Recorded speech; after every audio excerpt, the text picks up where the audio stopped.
Hello বন্ধুরা, সবাই কেমন আছো? আজকে তোমাদের সাথে আরও একটা রেসিপি শেয়ার করলাম। আম ক্ষীর আইসক্রিম কীভাবে বানাবে, চলো উপকরণটা দেখে নেওয়া যাক। সামনেই জামাই ষষ্ঠী, তার জন্য আজকে তোমাদের সাথে এই রেসিপিটা শেয়ার করলাম। নতুন জামাইদের জন্য একদম দ্য পারফেক্ট রেসিপি। দেখো, প্রথমে নিয়ে নিয়েছি আমি এখানে 250 মতো দুধ, এখানে 1 কাপ চিনি, আলমন্ড বাদাম, 2টো পাকা আম তো এখন ঘরেই থাকে। এখানে নিয়েছি একটা আম স্প্রে প্যাকেট, গুঁড়ো পাউডার, আর নিয়ে নিয়েছি আইসক্রিমের মোল্ড। এরপরে দেখো, কড়ার মধ্যে আমি দুধটাকে ভালো করে জাল দিয়ে নেব। বেশ কিছুক্ষণ ধরে জাল দিয়ে ঘন করে নেব। অত্যন্ত সুস্বাদু এই রেসিপিটা, অবশ্যই জামাই ষষ্ঠী স্পেশাল বলতে পারো জামাইদের জন্য। ঘরে পাকা আম থাকলে বানিয়ে ফেলো। এরপরে দেখো, দুধটা একটু ফুটে উঠলেই 1 কাপ চিনি আমি দিয়ে দিলাম। তোমরা যেরকম যে মিষ্টি খাও সেই রকম পরিমাণে মিষ্টি দিয়ে বানাবে। এরপরে ভালো করে জাল দিতেই থাকবে। তারপরে কিছুক্ষণ ফুটে ওঠার পরে আমি যে পাউডার গুঁড়ো দুধটা রেখেছিলাম সেটা দিয়ে দেব। দিয়ে ভালো করে আবার খুঁটি দিয়ে নেড়ে দুধটা ভালো করে মিক্স করে নেব। যতক্ষণ না পর্যন্ত সুন্দরভাবে মিক্স হচ্ছে আমি মিক্স করতে থাকবো আর দুধটা ভালো করে জাল দিতে থাকবো। এরপরে দেখো, আমটাকে আমি ভালো করে ধুয়ে নিয়েছি। নিয়ে এবার ভালো করে মাথাটাকে কেটে নিয়ে আমি আমটাকে ছুরির সাহায্যে দুটো সাইড কেটে নেব। তার আগে আমগুলোকে ভালো করে ছুরি দিয়ে আমগুলোকে কেটে নিয়ে আমি সুন্দর করে আমগুলোকে টুকরো টুকরো করে দেখো পিস পিস করে নিচ্ছি। করে নিয়ে আমি চামচের সাহায্যে এই আমগুলোকে সুন্দর করে বার করে নেব। নিয়ে প্রত্যেকটা আম বার করে নেব। এইভাবে বার করা হয়ে গেলে একটা বোলের মধ্যে নিয়ে নেব। তারপরে কী করব, তোমরা স্কিপ করো না, ভিডিওটা দেখতে থাকো, তোমাদের অত্যন্ত ভালো লাগবে। এখন ঘরে তো আম সবারই থাকে, অবশ্যই এটা বানিয়ে দেখো, এতটাই সুন্দর খেতে লাগবে, তোমাদেরকে না বলে বোঝাতে পারবো না। এরপরে এরকমভাবে দুটো আমি সুন্দরভাবে আমের পাল্পগুলোকে বার করে নেব।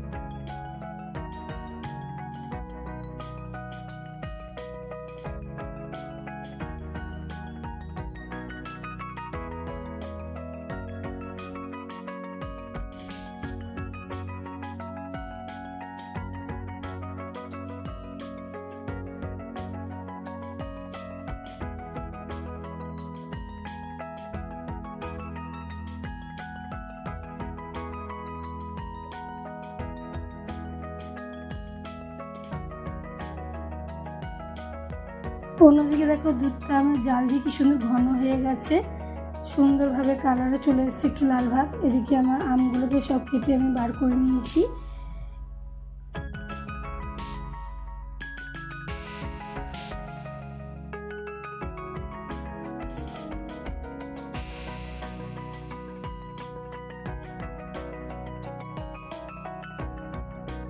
দুধটা জাল দিতে দিতে অনেকটাই ঘন হয়ে গেছে, সুন্দর হয়ে গেছে। এরপরে আমরা এই দুধটা জাল দিতে আরও থাকবো। অন্যদিকে দুধের মধ্যে সামান্য পরিমাণে একটু নুন দিয়ে দেবো, 1 চিমটে মতো।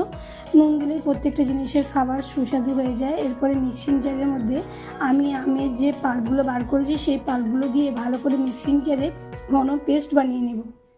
দেখো, সুন্দর একটা পেস্ট বানানো হয়ে গেছে, একদম মিহি হয়ে গেছে পেস্টটা। চামচ দিয়ে তোমাদেরকে তুলে আমি শেয়ার করছি, যতটাই ঘন হবে ততটা সুন্দর হবে। সুন্দর একটা পেস্ট হয়ে গেছে। এবার এই পেস্টটা আমি একটা বোলের মধ্যে বার করে নেব। পেস্টটা বার করা হয়ে গেলে যে দুধটা আমি জাল দিচ্ছিলাম সেই দুধের মধ্যে আমি দিয়ে দেবো। আর গ্যাসের ফ্লেমটা একদম লো করে দেবো, যাতে দুধটা ফোটার সাথে সাথে আমি মিক্সটা ভালো করে হয়ে যায়। দিয়ে আমি ভালো করে চামচের সাহায্যে দুধের সাথে আমটা সুন্দর করে মিক্স করে নেব।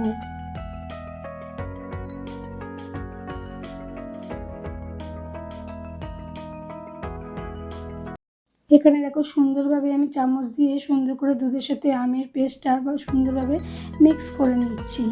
মিক্স করা হয়ে গেলে আমি বেশ কিছুক্ষণ এটাকে আমি একদম লো ফ্লেমে ফোটাতে থাকবো।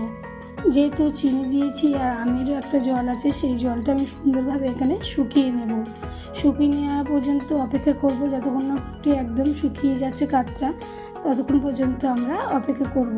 দেখো, এটা জাল দিতে দিতে কী সুন্দর হয়ে গেছে। এখানে আমি একটু এলাচের হাতে করে ছিঁড়ে নিয়ে দিয়ে দিয়েছি, আর আলমন্ডগুলো সুন্দর করে আমি ডাস্ট করে নিয়ে দিয়ে দিয়েছি, যাতে মুখে দিলে বেশ ভালোই লাগে। তোমরা চাইলে কাজু কিশমিশও দিতে পারো, কিন্তু এখানে যেহেতু আলমন্ড বাদামটা দিয়েছি তাই আমি কাজু কিশমিশ দেবো না। তাই দেওয়ার পরে দেখো সুন্দর একটা কালার চলে এসছে, ফুটতে ফুটতে আর সুন্দর এটা শুকিয়ে এসছে অনেকটা। দেখো আমার রেডি হয়ে গেছে। এরপরে আমি যে আইসক্রিমের মোল্ড আছে তার মধ্যে আইসক্রিমের মোল্ডগুলোকে খুলে সামান্য কিছু ডিজাইন গার্নিশিংয়ের জন্য অল্প অল্প করে কেশর ছড়িয়ে দেবো। দিয়ে আমি এর মধ্যে আমের পাল্পগুলোকে সুন্দর করে দিয়ে ফ্রিজে রেখে দেবো। এরপরে ফ্রিজ থেকে দেখো আমি বার করেছি, এখানে তো ঠান্ডা হয়ে গেছে, বরফ উপরে বুঝতেই পারছো। চলো আস্তে করে আমি বার করে নিয়ে দেখো কতটাই সুন্দর হয়েছে এই আইসক্রিমটা দেখতে, আমখির আইসক্রিম। তাহলে আজকের রেসিপিটা তোমাদের কেমন লাগলো? জামাই ষষ্ঠী স্পেশাল রেসিপি, তোমরা অবশ্যই জামাইদেরকে এটা বানিয়ে দিতে পারো। আমার রেসিপিটি যদি ভালো লেগে থাকে অবশ্যই আমার পাশে থাকবে, সাথে থাকবে, সাপোর্ট করবে। আজকের মতো ভিডিওটা এখানেই শেষ করলাম। তোমরা সবাই সুস্থ আর ভালো থাকো। টাটা।